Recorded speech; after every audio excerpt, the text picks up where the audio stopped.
Any writer will likely tell you getting published is much harder than the writing itself. Who do I approach? How do I query? What should I put into my query? All valid questions and ones not always easily answered. On Get Published, I get you those answers. Authors, agents, and publishers talk about what works and what doesn't. Get Published is available on iTunes or on getpublishedpodcast.com. Okay, I've got Nigel Carrington. Yeah, Carrington. There you go.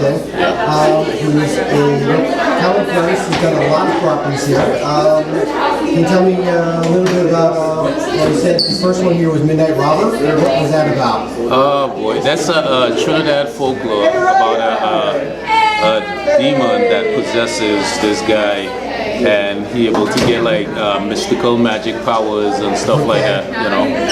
You know, it was pretty cool doing that book.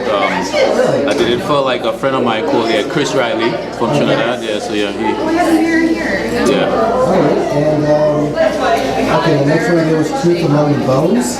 Yeah, that's a kind of weird title. Is I wasn't so heavily influenced by Japanese anime when I was younger.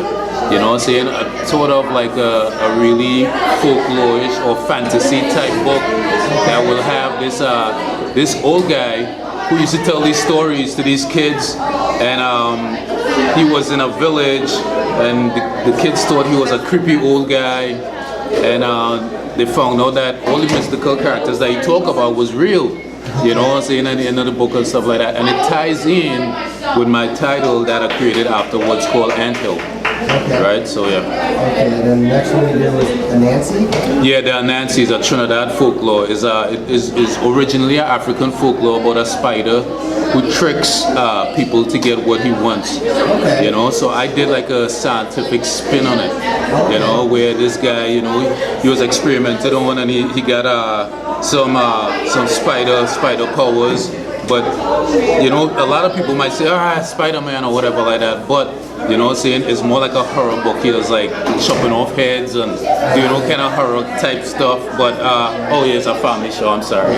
But yeah, you know, he was doing like really like Spawn-like type stuff, you know. I was like heavily influenced by Spawn and stuff like that. Alright, next one we have is Anthill. What's that one about? Oh, okay. Well, Anthill was a book I created when I was back home in Trinidad. I was 17 at the time. And one day I came home from work really hungry, and my food was covered with ants. Okay. Right? So I stuck it in the microwave and I took it for a spin. And being back home, you know, wasn't as privileged, you know, as a lot of people are, you know, around the world. So I ate the food anyways.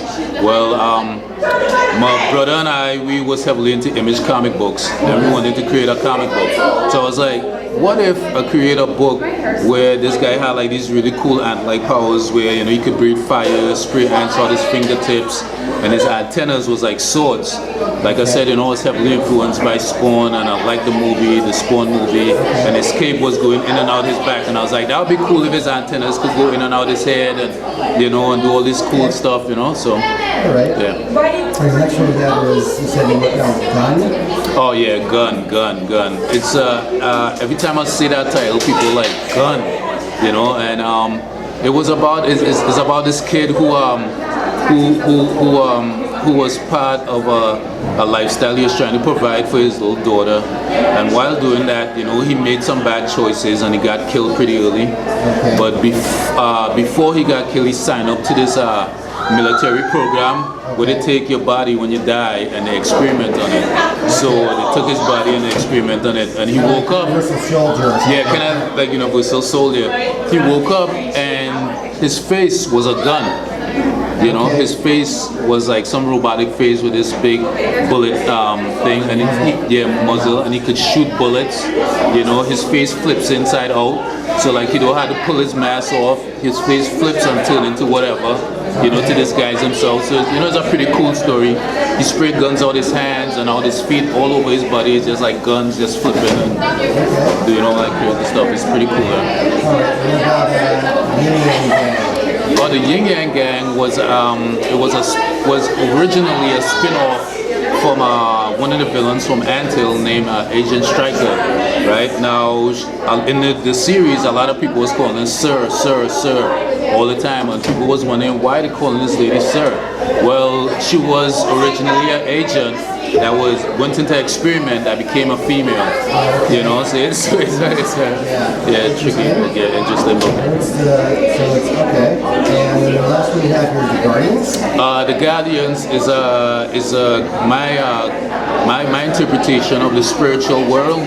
Now, it have like a lot of interpretations of the spiritual world and biblical stuff like that. This is just my take on it, and I fuse like a lot of stuff that I like Thundercats, He-Man, and all these gargoyles and all these stories. You know, I fuse it into one and make these angels that can mutate into birds and they have swords and and turn into fire and all that stuff. So how did you start in doing comic books?